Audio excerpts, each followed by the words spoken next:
Hello everyone and welcome back to another video from Finance and Crypto Guide.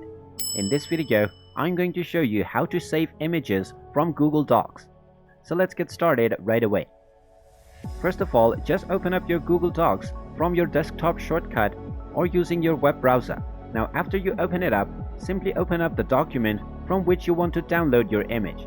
Once the document is opened up and you see your image, simply click on it and then go ahead and copy this image by either hitting Ctrl+C or right-clicking and clicking on Copy. Now, once you have copied your image, simply click on the Insert button at the top menu and then select Drawing. Then click on the New option and this will take you into the drawing page.